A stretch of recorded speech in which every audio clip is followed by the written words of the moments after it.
अगाधं बहुधं लहजन्मादं कुबेरं ते अहं नमामि नमस्तु। श्रीमद् करुणा सागर महाराज की जय, कैवल धाम की जय, श्री अविचलदासी महाराज। सतकेवल साहेब, सतकेवल साहेब, सतकेवल साहेब।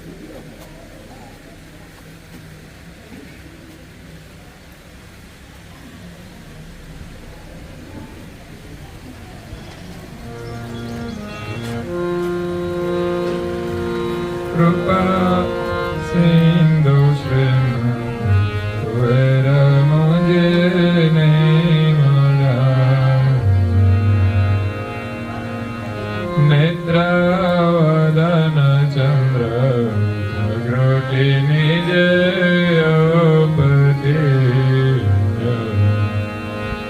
अनंत अनंग छवि सुरत जन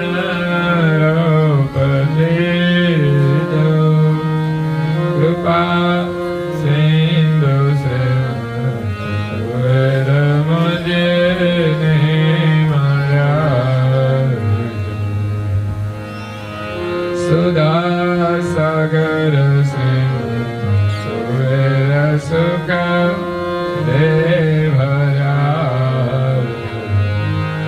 दास नारायण बिंदु एक चरण मावराज, कृपा सिंधु श्रीमद् मुझे नहीं मिला, जन्म मरण भय संशय सरवेतराज, कृपा सिंधु श्रीमद् मुझे नहीं मिला।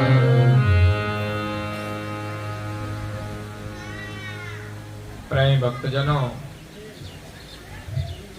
ज्ञान संप्रदायના અધ્યસ્થાપક, અનંત બ્રહ્માંડાધીશ વિશ્વ નિયંતા, સકર્તા સતકૈવલના મહાદ સજાણ જાણ, અલૌકિક દિવ્ય સ્વરૂપને અનેક ન્યાયો દ્વારા પ્રત્યક્ષ પ્રમાણથી સ્વ અનુભવથી પ્રતિપાદન કરી આપનાર અનંત અંશોના તારણહાર, પરમ મોક્ષના દાતા, કૈવલ વેદતા પરમ વિશેષ હંસ પરમ ગુરુ શ્રીમદ કરુણાસાગર મહારાજના કૃપા પાત્ર દ્વિતીય આચાર્ય પૂજ્યપાદ શ્રી નારાયણદાસજી મહારાજ સ્વરચિત પરિક્રમાને વિશે પરમ ગુરુના સ્વરૂપનું દર્શન કરતા દિવ્ય દર્શનનો ઉપદેશ આપતા કહે છે કે નેત્ર વદન ચંદ્ર ભ્રગૃટી નિજ ઓપિતાજો. મહાપુરુષોના દર્શન કરવાની આપણી પાસે દ્રષ્ટિ હોવી જોઈએ, તો આપણને દર્શનનો લાભ થાય છે. મહાપુરુષોનું જે શરીર છે, એ શરીરની અંદર રહેલી જે દિવ્યતા છે એનું દર્શન આપણને જ્ઞાનથી થાય છે. દિવ્યતાનું દર્શન આપણને પ્રેમથી થાય છે. દિવ્યતાનું દર્શન આપણને ધ્યાનથી થાય છે. જો આપણી પાસે જ્ઞાન હોય અને આપણું ધ્યાન હોય, પાછું તો ધ્યાન કેમ બીજે ફરતું હોય. અત્યારે તો મંદિરમાં લોકો દર્શન કરવા જતા હોય જાત્રાઓમાં, પણ મોબાઈલમાં જ હોય મોટા ભાગે. આ તો ઘણી જગ્યાએ મંદિરમાં મોબાઈલ નથી લઈ જવા દેતા ને ત્યાં જ લોકો કંઈક ધ્યાનથી દર્શન કરે છે.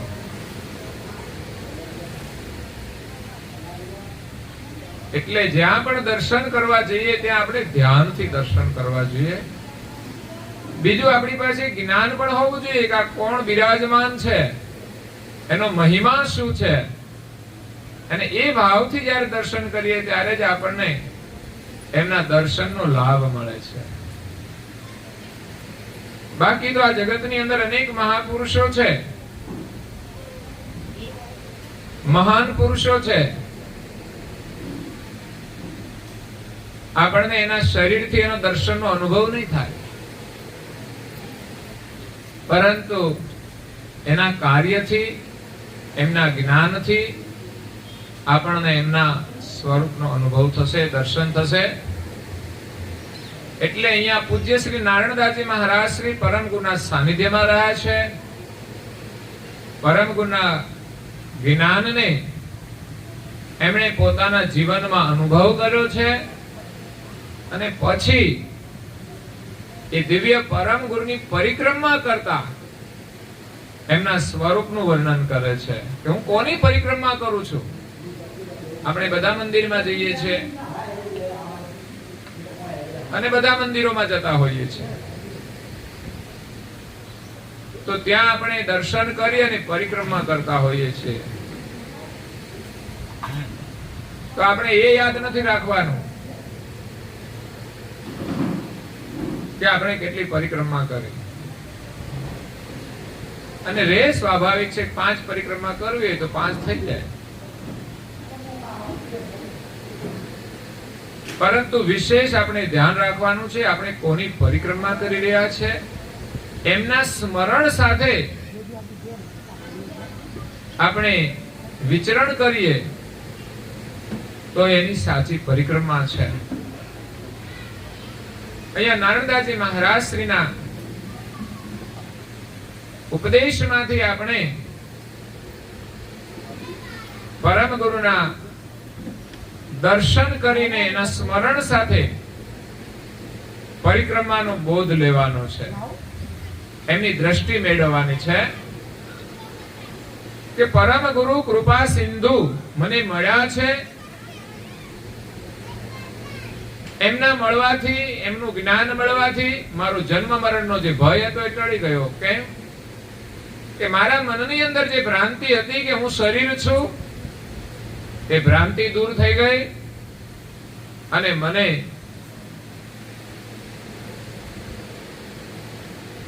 જાણકારી થઈ કે હું તો સર્જનહારનો ચૈતન સનાતન અંશ છું. જન્મ અને મરણ એ તો શરીરનું છે, મને એનો સ્પર્શ થતો નથી. એટલે એનો જે ભય હતો એ દૂર થઈ ગયો. જ્યાં સુધી આપણી પ્રીતિ શરીરમાં છે ત્યાં સુધી મૃત્યુનો ભય રહેશે, પણ જ્યારે આપણી પ્રીતિ આપણા ચૈતન સ્વરૂપમાં થશે અને ચૈતન ભાવે ઘરની અંદર, પરિવારની અંદર, સમાજની અંદર રહીશું તો એ ભય દૂર થઈ જશે.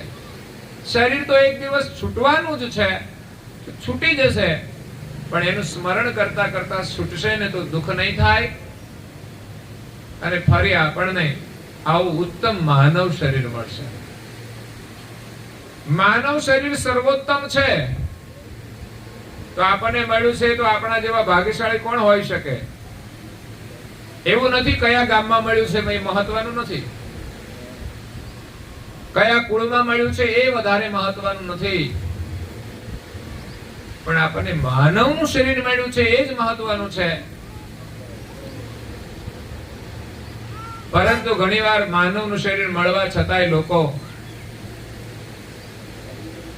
પોતાને અભાગી માનતા હોય છે, દુખી થતા હોય છે. તો સુખી થવા માટે માનવ જેવું કોઈ ઉત્તમ શરીર નથી. આ માનવ શરીર મળ્યા પછી પણ આપણે આપણી જાતને જો દુખી માનીએ તો પછી કયા શરીરમાં જઈને આપણે સુખી થઈશું? એટલે આપણે હંમેશા ગૌરવ રાખવાનું છે કે પરમાત્માએ આપણને માનવ દેહ આપ્યો છે, બહુ જ કિંમતી છે. પછી આપણને એમ થાય પૈસા હોય તો પછી મહત્વનું, નહીં તો શું મહત્વનું? સુંદર હોય તો મહત્વનું, નહીં તો શું મહત્વનું? શરીર શ્યામ હોય કે ગોરું હોય, પણ માનવ શરીરની અંદર પરમાત્માએ જે આપણને શક્તિ આપી છે એ જ આપણા માટે મહત્વની છે. એ મનુષ્ય શરીરની વિશેષતા જોઈને એનો આપણે ઉત્તમમાં ઉત્તમ ઉપયોગ કરવાનો છે. પણ ઉપયોગ કરવાની કળા છે ને એ સદગુરુના શરણમાં ગયા સિવાય મળતી નથી. અને એની કૃપા વિના આ શરીરનો આપણે સદુપયોગ કરી શકતા નથી. આ જગતની અંદર બહુધા મનુષ્ય પશુની જેમ જ જીવે છે. હું તો કહું છું પશુ કે પંખી એ પણ કદાચ સારું જીવતા હશે કે એના સમયે ઉઠી જતા હોય, અને આજનો મનુષ્ય એને ખબર નથી મારે ક્યારે ઉઠવું જોઈએ. ત્યાંથી જ આપણને ખબર પડે કે એને આ શરીરનું કોઈ મહત્વ નથી. જો મહત્વ સમજે ને તો માણસ ક્યારેય મોડો ના ઉઠે. આ બીમાર હોય તો વસ્તુ અલગ છે, એ સિવાય તો જે માણસ મોડા ઉઠે છે ને એ મોડા ઉઠવાની પણ એક બીમારી છે. અને પછી બીમાર જ રહેતા હોય છે. પછી આળસની બીમારી હોય. એ માણસ જીવનમાં કશું કરી શકતો નથી. કદાચ મોડા ઉઠીને મોડા નાહી ધોઈને પૂજા પાઠ કર્યા સિવાય બિઝનેસ ઉપર જતા રહે ને પૈસા કમાતા હોય તો એ ગયા જન્મનું સુકૃત હોય ને એ પૂરું થઈ જાય. પછી એને જીવનમાં કોઈ લાભ થતો નથી. સંપત્તિ તો સુદામા પાસે નહોતી, સંપત્તિ સબરીબાઈ પાસે પણ નહોતી. સંપત્તિ પૂજ્ય શ્રી હજરતબા પાસે પણ એટલી નહોતી. પણ એમની પાસે ગુરુનું જ્ઞાન હતું, ગુરુની કૃપા હતી. અને જીવનની આ મોટામાં મોટી સંપત્તિ છે કે આપણી પાસે સદગુરુનું જ્ઞાન હોય, સદગુરુની કૃપા હોય, સદગુરુની સેવા હોય, સદગુરુનો આપણી પાસે મંત્ર હોય ને તો જીવનમાં ક્યારે આપણી જાતને આપણે ગરીબ સમજવી જોઈએ નહીં. 14 લોકની સંપત્તિમાં સર્વોત્તમ મંત્ર એ ગુરુ મંત્ર છે. એમાં જો વિશ્વાસ હોય ને તો કોઈ પણ વિકટ પરિસ્થિતિમાંથી પણ આપણે બહાર નીકળી જઈએ છીએ. પૂજ્ય શ્રી નારાયણદાસજી મહારાજ શ્રીને પરમ ગુરુનું શરણ મળ્યું. પોતાની જાતને એ અભાગ્ય માને છે કે મારું જીવન ધન્ય બની ગયું. મારો જન્મ મરણનો ભય હતો એ ટળી ગયો અને મારા મનની અંદર હવે કોઈ સંશય રહ્યા નથી કે સુખી થવા માટે મારે શું કરવું જોઈએ. સદગુરુની છાયામાં જે આવી જાય છે ને એને કોઈ દુઃખ રહેતું નથી. પણ સદગુરુ કર્યા પછી પણ આપણે એની છાયામાં ના રહીએ ને તો પછી સંસારના જે ત્રિવિધ તાપ છે ને એ આપણે સહેવા પડે છે. સંસારમાં રહીએ, સુખ દુઃખ તો આવવાના અને જવાના છે. એ કાયમ રહેવાનું નથી. એ તો મહેમાન તરીકે આવે ને પાછા જતા રહે. એમાં રડવાનું શું? અને ખુશ થવાની પણ જરૂર નથી, કારણ કે ખુશી પણ રહેવાની નથી. સંસારનું સુખ મળે ને માણસ ખુશ થઈ જાય એટલા ખુશ થવાની જરૂર નથી, કારણ કે ખુશી રહેવાની નથી. અને દુઃખ આવે તો રડવાની જરૂર નથી. હિંમત રાખીને એનો સામનો કરી આપણે ભગવાનમાં વિશ્વાસ રાખીને ભગવત સ્મરણ કરીશું તો દુઃખ તો ત્યાં ટકશે નહીં. અને સદગુરુના સાનિધ્યનું જે અખંડ સુખ છે એમાં આપણને અખંડ શાંતિ મળશે. બાકી તો આપણે ગરમી હોય અને રૂમની અંદર એસી કરીને હુઈ જાય એટલે લાગે ઠંડક, પણ લાઈટ જતી રહે તો બહાર નીકળવું પડે છે. આ સુખ બધું આ મર્યાદિત છે. આ વ્યવસ્થાના રૂપમાં જરૂરી છે. સમય પ્રમાણે ભગવાનની દયા હોય એટલું આપણે વ્યવસ્થા કરી શકીએ. નહીં તો ભગવાન આપણને વ્યવસ્થાના રૂપમાં મદદ કરે છે અને ન વ્યવસ્થા હોય તો સહન કરવાના રૂપમાં મદદ કરે છે. જેની જેની પાસે નથી તો નથી જીવતા, જીવે છે. એનામાં સહનશીલતા આવી જાય છે. તો અહીંયા નારાયણદાસજી મહારાજ શ્રી કહે છે કે પરમ ગુરુની ચાલ બહુ ચતુર છે. એમનો દિવ્ય દેહ આ વિશ્વની અંદર એ પ્રગટ થયા અને આપણને એમણે અમૂલ્ય જ્ઞાનનો ઉપદેશ આપ્યો. અને વાણી છે એ આપણા જીવનમાં સુખની સરિતા છે. વાણી છે આપણા જીવનમાં સુખનું કારણ છે. મહાપુરુષોની વાણી સાંભળવાથી આપણું મન પ્રસન્ન થાય છે,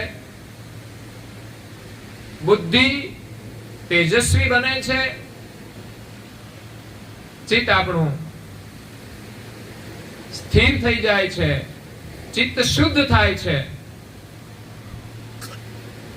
ત્યારે આપણને સાચું સુખ મળે છે. જ્યારે સંસારની વસ્તુઓ જ્યારે આપણને મળે છે ત્યારે ખુશી તો મળે છે, પણ દરેક વસ્તુઓ આપણા મનને વિકારી બનાવનારી છે, મનને મલિન કરનારી છે, બુદ્ધિને ભ્રષ્ટ કરનારી છે.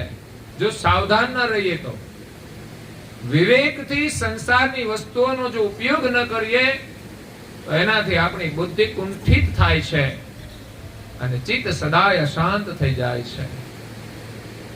એટલે વસ્તુઓ હોવા છતાંય ઘરની અંદર દુઃખ છે, અશાંતિ છે. પરંતુ જ્યારે આપણને સદગુરુનું જ્ઞાન મળી જાય ત્યારે જ આપણા મનને શાંતિ મળે છે, આપણું ચિત્ત સ્થિર થાય છે.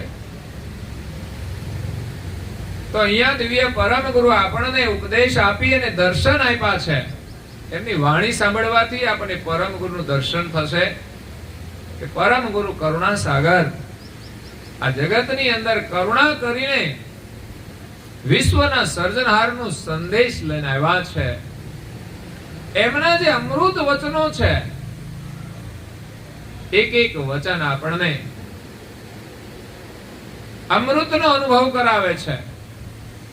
અમૃતનો અનુભવ એટલે શું? કે આપણે મરવાના નથી, આપણે અમર છીએ એવો અનુભવ એમના વચનો કરાવે છે. આપણા હૃદયની અંદર પ્રેમ પ્રગટાવે છે. જીવનમાં સુખનું કોઈ માધ્યમ હોય ને તો પ્રેમ છે, અને પ્રેમ જ્ઞાનથી પ્રગટ થાય છે, પ્રેમ ભક્તિથી પ્રગટ થાય છે. તો પરમ ગુરુના વચનો સાંભળવાથી આપણા હૃદયની અંદર પ્રેમની જ્યોત પ્રગટે છે.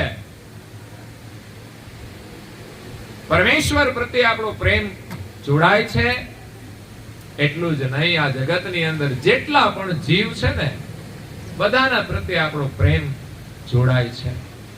અને ત્યારે આપણને દરેક જગ્યાએથી સુખ મળે છે. પણ સંસારની અંદર જ્યાં રાગ હોય ને દ્વેષ હોય, કામ હોય ને ક્રોધ હોય, લોભ હોય ને લાલચ હોય, મોહ હોય ને અભિમાન હોય, ત્યાં આપણને સુખ મળવાનું નથી. સંસારની ચીજોથી આપણે સાવધાન રહેવાનું છે કે આપણને ક્યાંય કામની અંદર ફસાવી ન દે, કઈ ક્રોધની અંદર આપણને બાળી ન દે, કઈ લોભની અંદર આપણને પકડી ના લે, કઈ લાલચની અંદર આપણને ફસાવી ન દે. સંસારની ચીજો બધી લાલચ વાળી હોય છે, લોભ વાળી હોય છે. આખર કામ અને ક્રોધની અંદર આપણને દુખી કરનારી હોય છે. પણ એ જ ચીજોનો જો ઉપયોગ કરતા આવડી જાય ને તો આપણા હૃદયની અંદર કામની જગ્યાએ પ્રેમનું પ્રાગટ્ય કરી દે છે, ક્રોધની જગ્યાએ ક્ષમાનું પ્રાગટ્ય થઈ જાય છે, લોભની જગ્યાએ આપણા હૃદયની અંદર ઉદારતા આવી જાય છે. જ્યાં ઘરમાં લોકો વસ્તુઓ એકબીજાના માટે ન વાપરી શકે એ જીવનમાં શું સુખી થવાય? જ્યારે મહાપુરુષોના હૃદયની ઉદારતા, પોતાની પાસે જે કંઈ હોય ને એ દુનિયાના માટે એ અર્પણ કરી દે છે. એમાં મારા અને પરાયા પણ એ જોતા નથી. જ્યારે આપણે તો આપણા છે એના પ્રત્યે ઉદારતા નહીં. આ કેવું જીવન? એક બાજુ આપણને પરિવારમાં મમતા હોય છે તો બીજી બાજુ આપણો કોઈ સ્વાર્થ પણ આવી જાય છે. એટલે મનુષ્ય દુખી છે. જો માણસ સદગુરુના શરણમાં જાય, એના ઉપદેશ અનુસાર થોડી ભક્તિ કરે ને તો પછી આગળ જવાની શક્તિ તો એ જ આપે છે. આપણાથી ન થાય એવા વિચારો રાખીને ક્યારે જીવવું નહીં. અને એવા વિચારો હશે ને તો આપણે જીવનમાં કંઈ નહીં કરી શકીએ. સંસારમાં તો આપણાથી કંઈ થવાનું જ નથી, પણ કરવાનું છે ને એ ભક્તિના માર્ગે કરવાનું છે. બીજાના માટે જીવવાનું છે આપણે, અને એ આપણાથી થઈ શકે છે.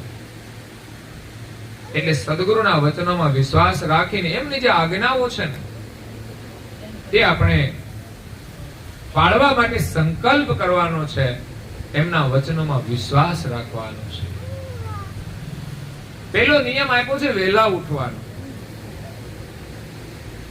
વર્તમાન સમયની અંદર એ બીમારી હવે વધશે, કારણ કે ટેકનોલોજીનો આ જમાનો છે. એટલે મોડા ઊંઘવાનું તો સ્વાભાવિક છે કે વહેલા ઉઠવાનું તો મુશ્કેલ બની જવાનું છે. અને મોડા ઉઠે પછી તો કઈ પ્રાર્થના ઉપાસના ને કોઈ સ્થાન રહેતું નથી. એટલે પેલા સંસ્કાર છે આપણા ઘરની અંદર નાનું બાળક કે વૃદ્ધ કે બીમાર સિવાય કોઈ મોડું ના ઉઠવું જોઈએ. આપણે ઉઠાડી દેવા જોઈએ. સૂર્ય ઉગે ને કાબરો ને કબૂતરા હોય જો ઉઠી જતા હોય એની જાતે, તો આપણા ઘરની અંદર સૂતા હોય ને એને કમસે કમ આપણે ઉઠાડવા જોઈએ. અને એ તો નાની ઉંમરના બાળકો હોય ને એને ઉઠાડવા પડે, પણ જેના લગ્ન થઈ ગયા હોય એને થોડા ઉઠાડવા પડે.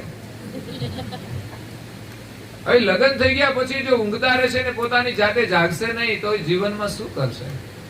એને તો એમ કે ઘરવાળી આવી છે ને ઉઠાડવા માટે જ આવી છે. બહેનો મોટા ભાગે એની જાતે જ ઉઠતા હોય છે. કઈ ઘરમાં સાંભળ્યું છે કે બહેનોને ભાઈએ ઉઠાડ્યા? તો એનામાં ઉઠવાની જો હિંમત હોય, જાગૃતિ હોય તો ભાઈઓમાં હોવી જોઈએ. પણ અત્યારે આ હિંમત રહી નથી, ખબર નહીં. આમ તો કહેવાય પુરુષ અને બહેનો તો અબળા કહેવાય, છતાં પણ મરદને ઉઠાડે છે. હા, એવી મર્દ છે બહેનો. એટલે ભાઈઓએ તો હંમેશા વિચારવું જોઈએ કે આપણને જો મહિલા ઉઠાડે તો પછી તો આપણે એમના આગળ નામર્દ કહેવાય. આપણી જાતે ઉઠવાની ભાવના આપણામાં હોવી જોઈએ. નાઈ ધોઈ પરવારી બહેનો એનું કામ કરતા હોય, આપણે પૂજા પ્રાર્થના આ બધું કરવું જોઈએ. બહેનો પણ કરતા હોય છે. તો ઘરમાં દરેક વ્યક્તિએ પૂજા ઈષ્ટદેવની અવશ્ય કરવી જોઈએ. એનાથી આપણું તન મન પવિત્ર બને છે. એક સંસ્કાર પ્રાપ્ત થાય છે, પૂજ્ય ભાવ. જો ઈષ્ટની પૂજા કરીશું તો જ આપણામાં પૂજ્ય ભાવ આવશે. અને આપણી જે ભાવિ પેઢી છે એને આપણે સંસ્કાર આપવાના છે. તો આપણે પૂજા પાઠ ને પ્રાર્થના કરીશું તો એ સંસ્કાર બાળકોમાં આવશે. જો વડીલો જ ન કરતા હોય ઘરમાં પૂજા પ્રાર્થના તો પછી બાળકો ક્યાંથી શીખશે, કેવી રીતે કરશે? આપણે આગ્રહ રાખીએ કે આપણો બાળક પૂજા પ્રાર્થના કરે, પરંતુ પહેલા આપણે કરવી જોઈશે. અને એમાં કોઈ એવો સમય નથી આવતો કે આ પછી છોડી દેવાનો. એ કાયમને માટે કરવાનું હોય છે. એ આપણા જીવનનો એક ભાગ છે. પૂજા પ્રાર્થના, મંત્રનો જપ, ધ્યાન. અને આજે તો શરીરના સ્વાસ્થ્ય માટે યોગની પણ જાગૃતિ છે. ઉંમરવાળા તો હવે સમય એનો જતો રહ્યો, પણ આજની જે યુવા પેઢી છે એ જાગૃત થઈને યોગ દ્વારા શરીરને સ્વસ્થ રાખી શકે છે. કારણ કે આજે બીમારીઓ પણ એટલી જ છે. માણસની પાસે સુખના સાધનો અનેક હશે, પણ છતાંય શરીર બીમાર હશે તો એ સુખી રહેવાના નથી. એટલે શરીરને સ્વસ્થ રાખવાની કળા પણ આપણે જાણવી પડશે અને એને આપણે જીવનમાં અનુસરવું પડશે. આજે મોટા ભાગના લોકો જાણે છે પણ કરતા નથી, આળસ ચડે છે. તો શરીર આપણું સ્વસ્થ રહે અને સાથે સાથે મન પણ સ્વસ્થ રહે. શરીર કદાચ ઘણાના સ્વસ્થ હોય છે, પણ મનથી તો આપણે બધા જ બીમાર છીએ, માંદા છીએ. એ મનને આપણે સ્વચ્છ કરવાનું અને મનને સ્વસ્થ રાખવાનું છે. તો એના માટે પૂજા પ્રાર્થના અવશ્ય દરેક સભ્યએ કરવું જોઈએ. દરેકને પોતાનો સમય અનુકૂળ હોય એ પ્રમાણે કરે, એની ક્ષમતા હોય એ પ્રમાણે કરે. જમવાનું હોય તો જ્યારે ભૂખ લાગે ત્યારે જમે, અને જેટલી ભૂખ લાગે એટલું જ ખાય. એમ પ્રાર્થના ઉપાસના પણ તમારી ક્ષમતા અનુસાર, સમજણ અનુસાર તમે કરો, પણ અવશ્ય કરવું જોઈએ. તો જ આપણા જીવનમાં આપણા મનને શાંતિ મળશે. અહીંયા નારાયણદાસજી મહારાજ શ્રી કહે છે, દિવ્ય પરમ ગુરુ આ વિશ્વની અંદર પ્રગટ થયા છે અને આપણને સૌને એમને દર્શન આપ્યા છે. દિવ્ય દેહ ધારણ કર્યો ત્યારે આપણને આ જ્ઞાન મળ્યું છે. એટલે હર કોઈ મહાપુરુષોનું જે શરીર છે એનું પ્રાગટ્ય છે એ આપણા સૌના માટે આશીર્વાદરૂપ છે. શરીર માત્ર શરીર નથી હોતું, પણ એમણે જે શરીર ધારણ કરીને જે આપણું કાર્ય કર્યું છે એ આપણા માટે મહત્વનું છે. એટલે એમના દર્શન કરતા જ એમનો બોધ આપણને યાદ આવે, એમની આજ્ઞાઓ આપણને યાદ આવે, અને દર્શન પણ કલ્યાણકારી હોય છે. પણ દર્શન કરવાની દ્રષ્ટિ બહુ મહત્વની છે. નારણદાસજી મહારાજશ્રીએ પોતાની પ્રત્યેક રચનાઓની અંદર પરમ ગુરુના જ્ઞાન સ્વરૂપની, પરમ ગુરુના દિવ્ય સ્વરૂપની આપણને ઝાંખી કરાવી છે. અહીંયા પરિક્રમા કરે છે. પરિક્રમાનું મહત્વ છે કે મહાપુરુષની જે ઉર્જા હોય ને એની ચેતના આપણને સ્પર્શે છે. પણ આપણું જોડાણ એની સાથે હોવું જોઈએ, આપણું સ્મરણ એમની સાથે થવું જોઈએ, તો એની ચેતના આપણને મળે છે. હવે આપણા ફોનનો અવાજ એની તરફ જાય નહીં, પછી એના ફોનનો અવાજ આવે તો કરવાનું શું? આપણે જે કહેવાનું હોય એ તો આપણે કહી શકતા નથી. એટલે એમનો ફોન તો આવે જ છે, એમનો અવાજ તો આપણી પાસે સુધી આવે છે, પણ આપણો અવાજ પણ એના સુધી પહોંચવો જોઈએ, તો એની વિશેષ પ્રતિક્રિયા મળે. ભગવાન જાણવા છતાંય જ્યાં સુધી આપણે માગીએ નહીં ત્યાં સુધી કશું આપતા, અને આપણે કશું કરીએ નહીં ત્યાં સુધી કશું મળતું. એટલે માગવું પણ પડશે, પણ ખાલી માગવાથી નહીં મળે, કંઈ કરવું પડશે. આપણો બાળક પણ આપણા ઘરમાં કશું કરે નહીં અને માગ્યા કરે, શું કરો? લાવો 500 રૂપિયા રોજ. તમે આપશો? એક દિવસ આપશો, 2 દિવસ આપશો, પછી તો એમ કહેશો ને કે કંઈક કરો, કામ કરો. એમ જ પૈસા ના મળે. એમ ભગવાન આગળ માત્ર ભિખારીની જેમ માગ્યા જ નહીં કરવાનું. જરૂરિયાત હોય તો માગવું જોઈએ, અને મેળવવા માટે કંઈક કરવું પણ જોઈએ.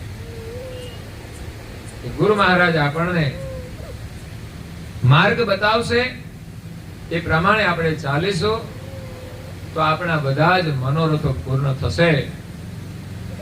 નારણદાસજી મહારાજ કહે છે કે દિવ્ય પરમ ગુરુનું સુંદર સ્વરૂપ, એમના દર્શન, નેત્ર વદન ચંદ્ર પ્રગૃતિ નિજ ઔપતિ જો.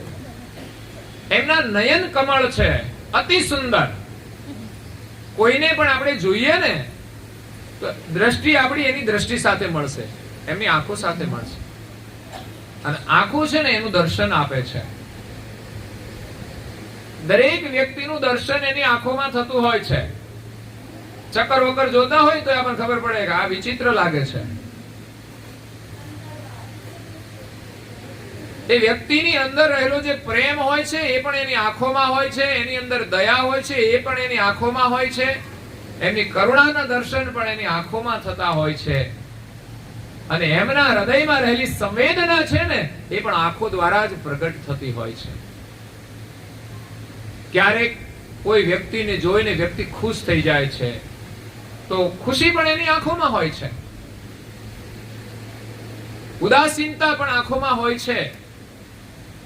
ક્યારેક કોઈને દુખી જોઈ અને એની આંખોમાં દયા પણ હોય છે, તો આંસુ પણ એની આંખોમાં આવી જાય છે.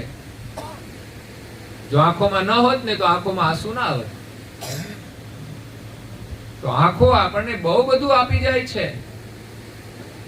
તો કરુણાસાગર બાપજીની જે આંખો છે, નેત્ર છે, એ બહુ સુંદર છે. એમના નેત્રો દિવ્ય છે. જે નેત્રોની અંદર કરુણા ભરેલી છે, મમતા ભરેલી છે, દયા ભરેલી છે. એમના દર્શન કરી આપણે એની કરુણા પ્રાપ્ત કરવાની છે. તો દર્શન કરવા જઈએ, કદાચ આપણી દ્રષ્ટિ પડે કે ન પડે, પણ એમની દ્રષ્ટિ આપણા ઉપર પડે ને તો એની કરુણા આપણને પ્રાપ્ત થાય છે. બાળકને ખબર હોય કે ન હોય, પણ માતાની દ્રષ્ટિ એના ઉપર હોય ને, એની કરુણા છે. તો બાળકનું એ ધ્યાન રાખતા હોય છે. એવી જ રીતે સર્વજ્ઞ દિવ્ય પરમ ગુરુ, એના સાનિધ્યમાં આપણે રહીએ, એની દ્રષ્ટિમાં આપણે રહીએ, તો હંમેશા એમની કરુણા આપણને પ્રાપ્ત થશે. તે નારદાજી મહારાજ શ્રી પરમ ગુરુનું દર્શન કરે છે. નેત્ર, વદન, એમનું જે મુખ છે, બીજા આશીર્વાદ છે. એમના મુખમાંથી નીકળતી જે વાણી છે એ આપણા માટે આશીર્વાદ છે. દર્શન કર્યા પછી આપણા હૃદયમાં જિજ્ઞાસા થાય કે ગુરુ મહારાજ કંઈક બે શબ્દો બોલે ને તો આપણને આનંદ આવે, આપણને શાંતિ મળે. બે વ્યક્તિ બોલે ને, બે વ્યક્તિ મળે, આજે તમે બધા મળ્યા છો, બે વ્યક્તિ મળે તો એમને જોઈને જ આનંદ કરશો કે કંઈક બોલશો? બોલે નહીં ત્યાં સુધી આનંદ નહીં આવે. મળવાનો એક આનંદ, આહા મળ્યા, ખુશી છે. પણ પછી બોલે નહીં તો મળ્યા પછી તમને વળી પાછા મનમાં ઉદાસીનતા આવશે કે કેમ નહીં બોલ્યા હોય. પછી તો અનેક પ્રશ્નો ઉભા થઈ જાય. એટલે વાણીનું બહુ મહત્વ છે. મધુર બોલે ને એમાંથી ખુશી પ્રગટ થાય છે, અને આડું અવળું બોલે ને તો આપણી ખુશી છીનવાઈ પણ જાય છે. તો વાણીનો બહુ પ્રભાવ છે. વાણી એક બહુ અદ્ભુત શસ્ત્ર છે. એ કોઈના ઘાવને રૂજાવી પણ શકે છે અને કોઈને ઘાવ કરી પણ શકે છે. કોઈ માણસ દુખી હોય ને, સારી વાણી બોલે ને તો મલમનું કામ કરે. અને ઘણાની વાણી છે ને મલમનું કામ કરવાને બદલે જે ઘાવ લાગ્યો હોય ને એના ઉપર ઘાવ કરવાનું કામ કરે, તો માણસ વધારે દુખી થઈ જાય છે. આ ઘરમાં ઘણી વખત લોકો દુખી હોય, એકબીજા છે ને વાણીના તીર મારતા હોય છે. દુખી હોય નહીં પણ થઈ જાય છે. અને કાં તો માણસ દુખી હોય અને વધારે દુખી કરવાનું કામ કરતા હોય છે. ભગવાને આપણને વાણી આપી છે ને એ અમૂલ્ય છે. એના દ્વારા તો આપણે આ જગતની અંદર અદ્ભુત શાંતિ મેળવી શકીએ છીએ અને લોકોને શાંતિ આપી પણ શકીએ છીએ. ભગવાનના ગુણગાન જો આપણા મુખમાંથી નીકળે ને તો અદ્ભુત શાંતિ આપણને મળે છે, અને બીજાને સંભળાવીએ ને તો એને પણ શાંતિનો અનુભવ થાય છે. તો વાણીને વાપરો ને તો પાણીની જેમ ના વાપરતા, વિવેકથી વાપરજો. પૈસા છે ને, પૈસા આપણે ગમે તેમ નથી વાપરતા, વાપરવા વાળા વાપરતા હશે. એ વાણી પણ લોકો એવી રીતે વાપરતા હોય છે. પૈસા પણ હંમેશા સંભાળીને વાપરવા જોઈએ. એમ નહીં કે બેફામ ગમે ત્યાં વાપરી દઈએ મોજ શોખમાં. જ્યાં જરૂર છે ત્યાં જ પૈસાનો જરૂર પ્રમાણે જ ઉપયોગ કરવો જોઈએ. વધારે હોય તો પણ એનો બગાડ ન કરવો જોઈએ. જે માણસ પૈસાનું મૂલ્ય નથી સમજતો અને ગમે તેમ બગાડે છે ને, એ જીવનના મૂલ્યને પણ નહીં સમજે. એ પોતાની વાણીના મૂલ્યને પણ નહીં સમજે. ગમે ત્યાં બોલતો જ રહેશે અને બખાડા કરતા રહેશે. બોલીને, વધારાનું બોલીને માણસ કલેશનું સર્જન કરે છે. માણસ જરૂર પૂરતું બોલે ને, માપનું, એની પાસે લોકોને સાંભળવાની એક જિજ્ઞાસા હોય છે કે આ કંઈ બોલે તો સારું. કારણ કે જરૂર પૂરતું જ બોલે, કામનું જ બોલે, અને વધારાનું બોલતા હોય ને લોકો એને સાંભળશે નહીં. કારણ કે વધારાનું બોલે નહીં, માણસને ઉપાધિ જ કરે, અશાંતિ જ ઉભી કરે. એટલે થોડું બોલો પણ જરૂરી બોલો, ઉપયોગી બોલો, બીજાનું સારું થાય એવું બોલો, તો આપણને પણ જીવનમાં આનંદ આવશે. નહીં તો બોલી બોલીને થાકી જઈશું એક દિવસ. પછી તો ભગવાન ઘણી વાર બોલવાનું બંધ કરાવી દે છે કે હવે તમે મૌન રહો તો સારું. એટલે મૌન રહેવાનો પણ અભ્યાસ જરૂરી છે. આ બોલવાનું બંધ થઈ જશે ત્યારે કેવી રીતે રહી શકીશું? ત્યારે પણ મનથી ભગવાનનું સ્મરણ કરીને ખુશ રહીએ. ઘણું જીવનમાં બોલ્યા છીએ, ભગવાને મોકો આપ્યો છે, અને હવે કદાચ જતા જતા ન બોલાય તો શું દુઃખ છે? શરીરની પરિસ્થિતિ છે ભાઈ, કંઈ પણ થઈ શકે છે. હું તો કહું છું બોલવાનું તો ઠીક છે, પણ આ શરીર છે ને પેરાલિસિસમાં જાય છે ને ત્યારે બહુ જ દુઃખ થાય છે. બોલવાનું ન હોય ને તો બેસી રહેવાય. પરાધીનતા તો નથી કશું, પણ પેરાલિસિસના દર્દીઓને જોઈએ ને ત્યારે એમ થાય કે કેટલી બધી પરાધીનતા છે. કોઈ ભાવે કોઈ કભાવે એની સેવા કરે ન કરે, પણ છતાંય પોતાની જે પરાધીનતા છે એને જોઈને આપણને દુઃખ થાય કે આ શરીર સારું છે ને ત્યાં સુધી જીવનમાં સારા કાર્યો કરી લેવાના, અને હંમેશા સારા કાર્યો કરીએ તો આપણા જીવનમાં ઉપયોગી થાય છે. કરુણાસાગર બાપજીના નેત્રો છે દિવ્ય છે, એમની દ્રષ્ટિ દિવ્ય છે, વિશાળ છે. નેત્રો એટલે આંખો તો આંખો હોય છે, જોવાનું કામ કરે છે, પણ જે નેત્રની જે દ્રષ્ટિ છે ને પવિત્ર હોય એ નેત્ર ઉત્તમ છે. અને એમના દર્શન કરવાથી આપણને પણ પવિત્ર દ્રષ્ટિ પ્રાપ્ત થાય છે. મહાપુરુષોના દર્શનનો મહિમા છે કે એમની દિવ્ય દ્રષ્ટિ આપણા દ્રષ્ટિની અંદર આવે અને આપણી દ્રષ્ટિ પાવન થઈ જાય. નહીં તો આ સંસારના રૂપ રંગ જોઈને માણસની દ્રષ્ટિ સ્વાભાવિક રીતે મલિન થાય છે. રજોગુણના આકર્ષણથી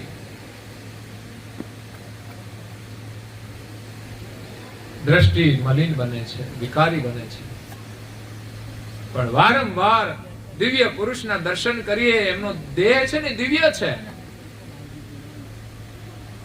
એમના નેત્રો છે દિવ્ય છે, એમના મુખારવિંદની વાણી છે દિવ્ય છે.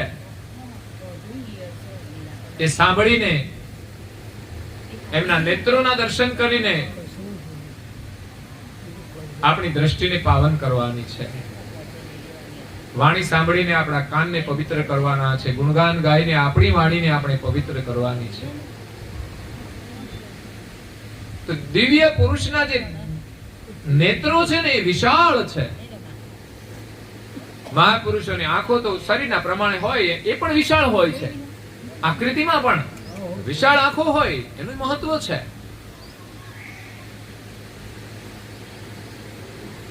અને નાની સૂક્ષ્મ આંખો હોય ને એનું મહત્વ છે. જેની દ્રષ્ટિ સૂક્ષ્મ હોય, આંખો વિશાળ હોય, એમની દ્રષ્ટિ પણ વિશાળ હોય છે અને સૂક્ષ્મ અવલોકન કરતી હોય છે. આપણા જીવનમાં આંખોનું બહુ મહત્વ છે. ભગવાને આપી છે ને તો વિવેકથી ઉપયોગ કરીશું ને તો જીવનમાં આનંદ મળશે,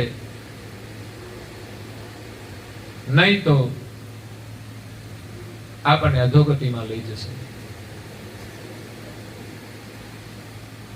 દ્રષ્ટિ આપણને આ જગતનું દર્શન કરાવે છે, અને એ જગત દ્વારા આપણે જગત કર્તાનું દર્શન કરવાનું છે. જગતની પ્રત્યેક રચના એનું અવલોકન કરીને મોહ નથી કરવાનો કે આ મારે જોઈએ. આપણા પુરુષાર્થથી આપણને જે મળે, અને મળ્યા પછી પણ એમાં બહુ આપણો અધિકાર નહીં રાખવો, જેટલું આપણે જરૂર હોય ને એટલો જ અધિકાર રાખીએ. બાકી જીવન બરબાદ થઈ જાય છે, દુખી થઈ જાય છે.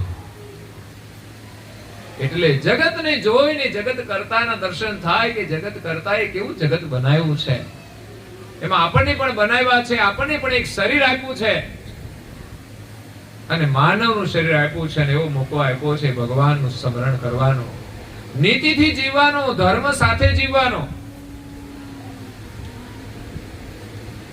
જ્યારે માણસ નીતિ છોડે છે ત્યારે દુખી થાય છે, ધર્મને ભૂલે છે ત્યારે દુખી થાય છે. ધર્મ સાથે નીતિથી જીવે છે અને જીવનમાં કદાચ દુઃખ આવે ને તો એના માટે દુઃખ નથી હોતું, કારણ કે દુઃખની સાથે પણ એ ધર્મનું સુખ માણી રહ્યો છે. ત્યાં દુઃખનો કોઈ પ્રભાવ નથી રહેતો. પાંડવોને વનવાસ મળ્યો છે પણ કોઈ દુઃખ નથી. જ્યાં ગયા છે ને ત્યાં ધર્મ સાથે સુખી જ છે. વનવાસ રામને મળ્યો હતો પણ એના ચહેરા પર કોઈ દુઃખની રેખાઓ પણ નથી, અને આપણે તો ઘરમાં રહીને, મહેલમાં રહીને દુખી થતા હોઈએ છીએ. કેટલું દુર્ભાગ્ય છે. જંગલમાં જાય છે, વનવાસ મળે છે, છતાંય દુઃખ નથી. એ જીવનમાંથી આપણે પ્રેરણા લેવાની છે કે આપણે તો સગવડતાની અંદર છીએ અને છતાંય મોડા સુધી ઊંઘતા રહીએ, ભગવાનનું સ્મરણ કરતા નથી. તો પછી આ જીવનમાં આપણે કેવી રીતે સુખી થઈ શકીએ? આપણે કુદરતના નિયમને નથી અનુસરતા એટલે તો બીમાર પડીએ છીએ. કુદરતના નિયમ અનુસાર આપણે ખાનપાન નથી કરતા એટલે તો બીમાર છીએ. કુદરતના નિયમ અનુસાર માનવ દેહ મળ્યો છે અને ભગવત સ્મરણ નથી કરતા વહેલા ઉઠીને, એ જ બીમારીનું કારણ છે. જરૂરથી વધારાનું બોલ્યા કરીએ છીએ અને જે બોલવાનું છે એમાં આપણે મૌન રહીએ છીએ, એ તો આપણા દુઃખનું કારણ છે. સાંભળવાનું તો આ જગતમાં ઘણું સારું સારું છે, કેમ ના સાંભળીએ? અધ્યયન કરવાનું પણ ઘણું બધું સારું છે, પણ એ અધ્યયન કરવાને બદલે આપણે તો કચરા પેટીમાં સમય આપણો બરબાદ કરીએ છીએ. તો અહીંયા કરુણાસાગર બાપજી પ્રગટ થયા છે, દિવ્ય નેત્રો લઈને આવ્યા છે. તિલક ભાલ વિશાલ લોચન અધુર અનુપમ શોભિતમ. પરમ ગુણનું સ્વરૂપ કેટલું સુંદર છે.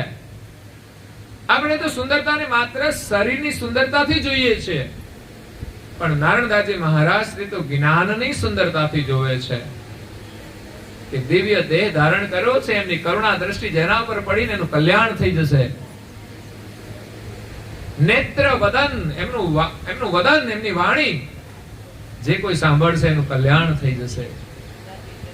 મધુર વાણી જેના મુખમાંથી નીકળતી હોય, કલ્યાણકારી વાણી નીકળતી હોય, એ જ મુખ સુંદર છે. પરંતુ જે મુખમાંથી કોઈ સારા વચનો ના નીકળે, શુભ વચનો ના નીકળે, જરૂરી વચનો ના નીકળે, એ મુખની કોઈ સુંદરતા નથી. પછી લિપસ્ટિક લગાવો ને તોય કોઈ મહત્વ રહેશે? બાકી લિપસ્ટિક ની જરૂર જ નથી. તમે સુંદર બોલો ને, એનાથી તમારા હોઠ સુંદર દેખાશે. લોકોની દ્રષ્ટિ ત્યાં રહેશે કે આ કંઈક બોલે તો સારું. બાકી લાલી હશે ને તો એની નજર નહીં ત્યાં જોડાય, કારણ કે બોલશે તો ખબર છે કંઈક તો અનર્થ કરશે. વાણી બોલવાનું ગમશે ને તો જ તમારા ચહેરા ઉપર, તમારા હોઠ સાથે એની પ્રીતિ જોડાશે. બાકી જે સારું બોલતા ના હોય ને, એના હોઠ તો શું આખા ચહેરા સામું કોઈ ના જોવે. તો અહીંયા કરુણાસાગર બાપજીના હોઠ બહુ સુંદર છે, કારણ કે એમાંથી અમૃત વચનો નીકળે છે. આપણી વાણીનું છે ને મૂલ્ય થાય ને એટલું જ બોલવું જોઈએ, અને એવું જ બોલવું જોઈએ કે જગતમાં એનું મૂલ્ય થાય. બાકી આપણે કહીએ ને કોઈ સાંભળે નહીં અને કોઈ અનુસરે નહીં, તો પછી એનું મહત્વ શું છે? તમે થોડું બોલશો ને, તમારો પ્રભાવ વધશે ઘરમાં. તમારા ઘરવાળા ઈચ્છા કરશે કે ઘરવાળી ઈચ્છા કરશે કે બોલે તો સારું. અને ઘણા તો ઘરમાં એટલું બધું બોલતા હોય ને કે હંમેશા ડરતા હોય કે આ કશું વધારાનું બોલે નહીં તો સારું. અને પછી તો હામાં ફાયરિંગ થતા હોય છે. વાણી છે ને એ ઝઘડાનું કારણ છે. માણસ મૌન રાખે ને જેટલું વધારે, એટલી ઘરમાં શાંતિ રહેશે. મૌન નો મતલબ એવો નથી કોઈ બોલાવે તો એ ના બોલવું, કે મોઢું બગાડીને બેસી રહેવું. મૌન એટલે બિનજરૂરી ન બોલવું, એ મૌન છે.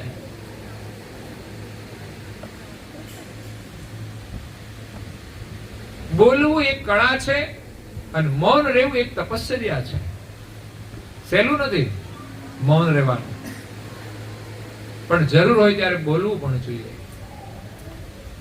એવું મૌન નહીં કે કોકનું હળગતું હોય ને આપણે બેસી રહીએ સાના માના. મૌન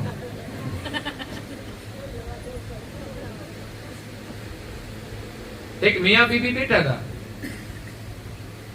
અને કઈ ગડબડ થઈ ગયેલી, એટલે બેને મૌન વ્રત પાડેલું બંને સાથે. પતિ પત્ની સાથે મૌન વ્રત પાડે, કેવું સારું કહેવાય. પણ ક્યારે પાડે ખબર છે?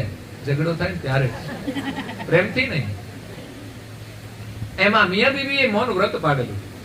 એક ઘરમાં ડખો થઈ ગયેલો એટલે એકાબીજાને બોલાવે નહીં, પણ છતાં એક તાપણું શિયાળા ઠંડી હતી ને એક તાપણા બેઠેલા. એ ઘરમાં તો રહેવું જ પડે ને. તો એ તાપણાની અંદર આગળથી શરીરને તપાવે છે. પછી મિયાજીને થયું કે જરા પીઠ પણ હું તપાવી દઉં. એટલે ફરી ગયા જરા. એટલે પીઠને તપાવતા હતા, પણ ઓલી ધોતી હતી ને એ પાછી અગ્નિ પાસે જતી રહી. બળવાની શરૂ થઈ ધીમે ધીમે. ઓલો તણખો અડેલો ને તો ધીમે ધીમે આમ કાણું પડે, પછી ધીમે ધીમે બળે. એટલે પેલી બીબી કે કિસી કા જલે તો હમે ક્યાં. એટલે પેલા મિયાજી કઈક સાંભળ્યું કે કઈક બળતું લાગે છે. પાછું વાળી જોઈ ત્યારે ખબર પડી કે આપણી ધોતી બળે છે. એટલે કોઈનું બળતું હોય ને આપણે મૌન રહીએ તો ધીમે ધીમે મિયાજી પણ બળી જાય, તો ઉપાધિ થઈ જાય. તો ભગવાને આપણને સુંદર શરીર આપ્યું છે, સુંદર વાણી આપી છે. જો બોલતા આવડે ને તો જીવનમાં આનંદ આનંદ અને આનંદ છે. માણસની જીવનની સફળતાનું કે કોઈ પણ ક્ષેત્રની સફળતાનું કારણ એની વાણી છે. વાણી સારી હોય ને તમને સફળતા મળે, પણ વાણી સારી ના હોય ને તો દાંપત્ય જીવન પણ સફળ થતું. વાણીનો બહુ મોટો પ્રભાવ છે. ધંધો પણ વાણીથી સારો ચાલે. કોઈ દુકાનદાર હશે ને તમને મધુર વાણીથી તમારી સાથે વાત કરશે ને તો તમે એમને ત્યાં લેવા જશો બધું. પણ કોઈ માણસ ભલે આપણને સસ્તામાં આપી દે પણ સારું બોલતો નહીં હોય ને તો આપણને પસંદ નહીં પડે. આ માણસ તો કે સારો નથી. દરેક ક્ષેત્રની અંદર વાણીનું મહત્વ છે. પરમ ગુની વાણી આપણને સાંભળવા મળે એનાથી મોટું ભાગ્ય આપણા માટે શું હોય. એમના દિવ્ય દેદારના દર્શન થાય. પ્રગટ દેદાર સુખ મુખ બેન સુરસુરી જો. એના પ્રગટ દેદાર માંથી એના મુખમાંથી નીકળતી જે વાણી છે એ તો સુખની સરિતા છે. અને એમાં આપણે સ્નાન કરીને સુખી થવાનું છે, નિરોગી થવાનું છે. એવું પરમ ગુરુનું સ્વરૂપ. એમના નેત્રો સુંદર છે, જેમની દ્રષ્ટિ વિશાળ છે. આખા બ્રહ્માંડનું અવલોકન કરીને આપણને દર્શન આપી રહ્યા છે, ઉપદેશ આપી રહ્યા છે. કારણ કે ઉપદેશ છે ને એ પણ દ્રષ્ટિ પ્રમાણે થતો હોય છે. આંખોની દ્રષ્ટિ જેવું અવલોકન કરે ને એવો એ ઉપદેશ આપે છે. કરુણાસાગર બાપજી સમસ્ત બ્રહ્માંડ અને બ્રહ્માંડના જે રચયિતા છે એના દર્શન સાથે આપણને સૌને દર્શન આપી રહ્યા છે. એમની કરુણા દ્રષ્ટિથી આપણને ઉપદેશ આપી રહ્યા છે. એટલે નેત્ર અને વદન દર્શનીય છે. આપણે ખાલી માથું નમાવીને નીકળી નથી જવાનું. જ્ઞાનથી વિચાર કરીએ ને તો આપણે કેવા દિવ્ય પુરુષના દર્શન કરી રહ્યા છે. એમના નયન કમળ વિશાળ છે, એની અંદર અદ્ભુત જ્ઞાન છે, દિવ્ય દ્રષ્ટિ છે. જો આપણા ઉપર પડી જાય તો આપણું શરીર પણ પાવન થઈ જાય, આપણી આંખો પણ પવિત્ર થઈ જાય, આપણા રોમ રોમ પવિત્ર બની જાય. એવી એમની દિવ્ય દ્રષ્ટિ છે. ચંદ્ર પ્રકૃતિ નિજ ઔપતિ જો. એમનું વદન કેવું છે, ચંદ્રના જેવી શીતળતા વાળું છે. એની પ્રકૃતિ એ પણ ચંદ્ર સમાન શોભે છે. આ બે નયન કમળની મધ્યમાં પ્રકૃતિ છે. જ્યાં આપણે તિલક કરવાનું હોય છે એની પણ એક શોભા છે. ખરેખર ભગવાને માનવ શરીર આપ્યું છે ને તો આપણા પ્રકૃતિની અંદર તિલક તો હોવું જોઈએ. પછી જે ઈષ્ટને માનતા હોય કુમકુમ અને ચંદન થી આપણે ત્યાં તિલક કરવાની પરંપરા છે. તો રેડીમેડ જમાનો આવ્યો છે એટલે હવે બહેનો તો અમારા રેડીમેડ કરે. પણ હવે જો આધુનિક સમય આવ્યો છે ને ફેશન, એમાંથી પાછી બિંદી નીકળી ગઈ છે. હા, ચાલી જાય છે. બિંદી જાય તો પેલો બિંદો જતો રહેશે. હા, યાદ રાખજો. બિંદી સાથે એનો સંબંધ છે. તિલક છે ને એ સૌભાગ્યનું પ્રતીક છે. પછી માથા ઉપર સેંથો હોય, સિંદૂર હોય, એ પણ સૌભાગ્યનું પ્રતીક છે. હાથમાં કંગન હોય એ પણ સૌભાગ્યનું પ્રતીક છે. પણ અત્યારે લોકો પગમાં દોરા બાંધે છે. અને જે કરવાનું હોય ને એ બધું કરવામાં લોકોને સંકોચ થાય છે. ફેશન આવે ને તો પગમાં દોરા બાંધે, અને પરંપરાની જે કંઠી છે ને એ લોકો શરમાય છે. ખરેખર ગૌરવપૂર્વક આપણે આ શણગાર ધારણ કરવા જોઈએ. એક તો માનવ જીવનમાં ગુરુની દીક્ષા લેવી જોઈએ. તમારા મનને એમ લાગે કે તમારી જ્યાં આસ્થા હોય ત્યાં તમે ગુરુ દીક્ષા ગ્રહણ કરી, ગુરુ મંત્ર ગ્રહણ કરી અને એમાં શ્રદ્ધા રાખીને જપ કરો. એ મંત્ર સદાય તમારી રક્ષા કરશે. ગળામાં પ્રતીક રૂપે કંઠી ધારણ કરીએ તુલસીની. પછી રુદ્રાક્ષની પણ પરંપરામાં હોય તો ધારણ કરતા હોય છે, કોઈ સ્ફટિકની પણ ધારણ કરતા હોય છે. બાકી સોનાની તો હોય જ ઘરમાં. એ તો જોખમ વાળું કામ છે, જરૂર હોય ત્યારે જ પહેરવી. બાકી તો કે અટવાઈ જાય તો દુખી થઈ જઈએ, અને ક્યાંક બહાર જવાનું હોય તો સાવધાની રાખવી પડે. તો ગળામાં કંઠી ને કપાળમાં તિલક એ આપણા સંસ્કાર છે. આપણા માથે ગુરુ છે એના સંસ્કાર છે અને આપણી શ્રદ્ધા છે. અને ગુરુજનો પણ કપાળમાં તિલક કરે છે ને આપણને પણ તિલક કરવાની આજ્ઞા આપી છે. કપાળમાં તિલક કરવાથી આ પ્રકૃતિનું જે સ્થાન છે ત્યાં પ્રકૃતિ છે આપણી.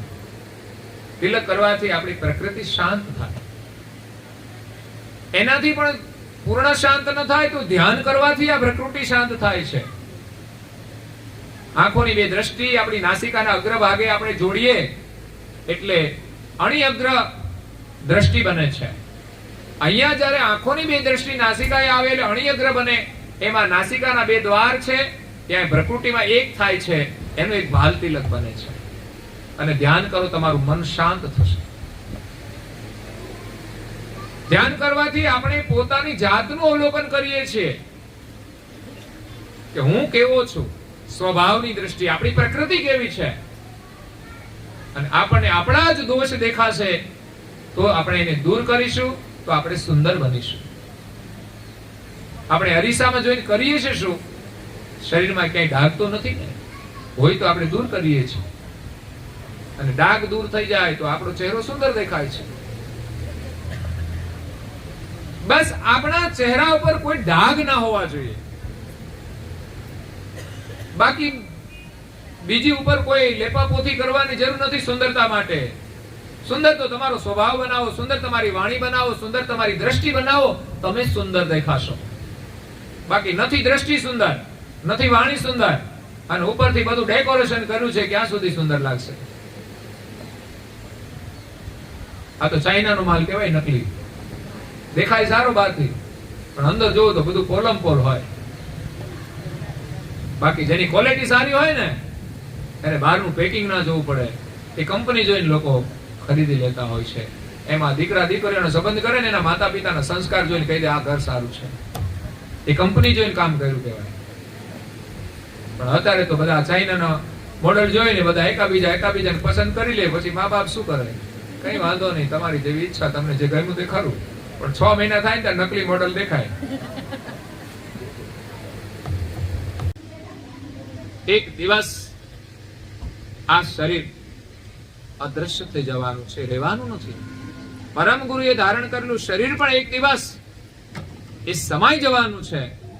પણ એ શરીર ધારણ કર્યું છે એની ભીતરમાં પણ એનું એક ચૈતન્ય સ્વરૂપ છે, એનું જ્ઞાન સ્વરૂપ છે. એમણે આપણને ઉપદેશ આપ્યો છે, એનો અનુભવ સ્વરૂપ છે. એને આપણે ઓળખવાનું છે. દરેક ગાંઠની અંદર રહેલા એક જ માલિકના અંશો છીએ, અને બધાના પ્રત્યે જો લાગણી ને પ્રેમ થઈ જાય, કોઈના પ્રત્યે રાગ નહીં, કોઈના પ્રત્યે દ્વેષ નહીં, બધાના પ્રત્યે પ્રેમ એટલે આપણું એને કંઈ આપી દેવાનું નથી. જેને જે મળ્યું છે પોતાના અધિકાર પ્રમાણે જ રાખવાનું છે. તમને એમ લાગે કે આપણા સ્વજન છે, એને મદદ કરવી છે તો કરવી. ભગવાન આપણને બીજું આપશે, વધારે આપશે. ભગવાને આપણને શરીર સારું આપ્યું છે તો આ શરીરથી પણ કોઈને મદદરૂપ થઈએ.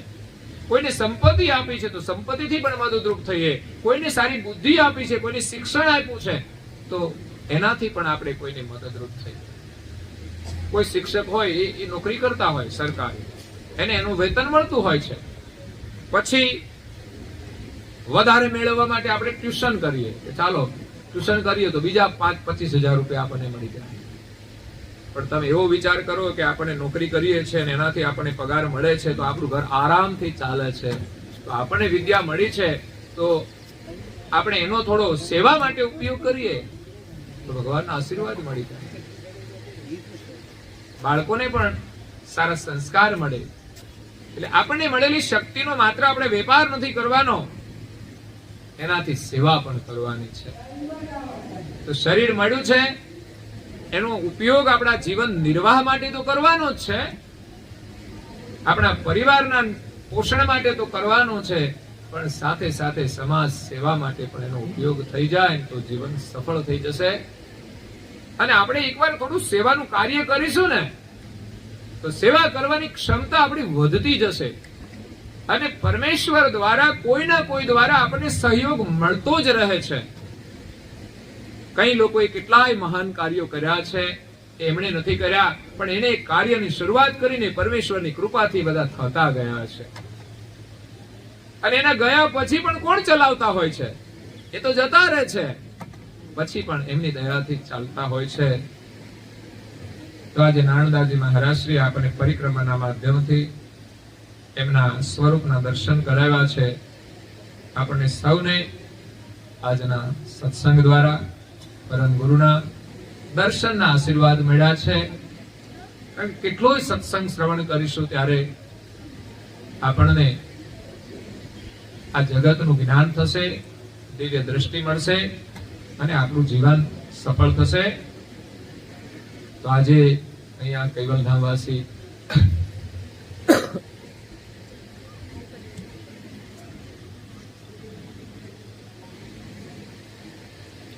મણિબાની પાવન સ્મૃતિમાં એમના સુપુત્રો નરેન્દ્રભાઈ,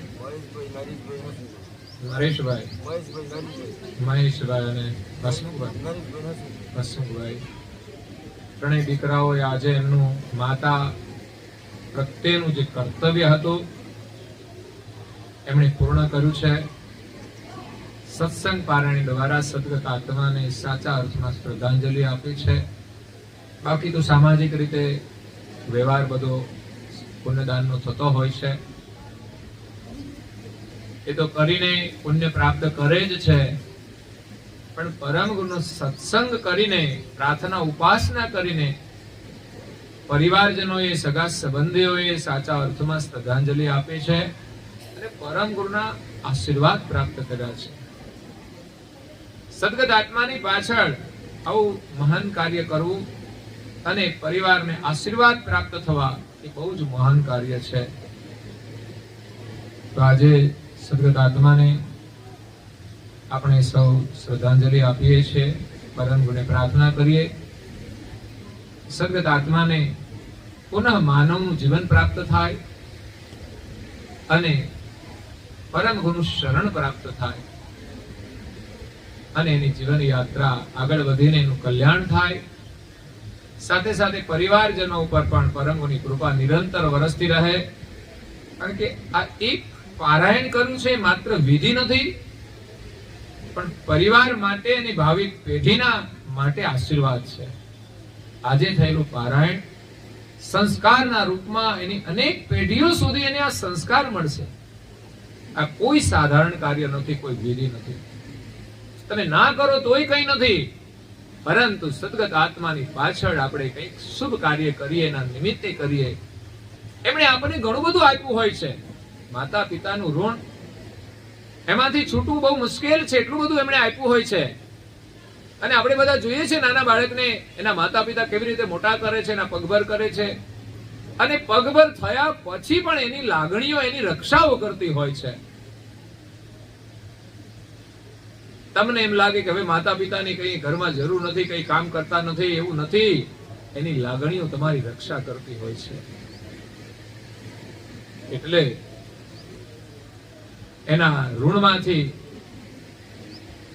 આજે મુક્ત થવા માટે નિમિત્તે જે શુભ કાર્ય કર્યું છે, ખરેખર પરિવારની ખૂબ ધન્યવાદ છે. પરમ ગુરુને પ્રાર્થના કરી એમની કૃપા એમના પરિવાર ઉપર અને ભાવિ પેઢી ઉપર નિરંતર વરસતી રહે અને પરમ ગુરુના આશીર્વાદથી પરિવાર બધો સુખી થાય, સંપન્ન બને, એ જ શુભકામના છે. સગા સંબંધીઓ આવ્યા છે, એમણે પણ આ લાભ લીધો છે, એમણે પણ આશીર્વાદ પ્રાપ્ત કર્યા છે. એ પણ પરિવાર સાથે બધા સુખી રહે, સંપન્ન બને, એવી પરમ ગુરુના શરણમાં પ્રાર્થના. અંતમાં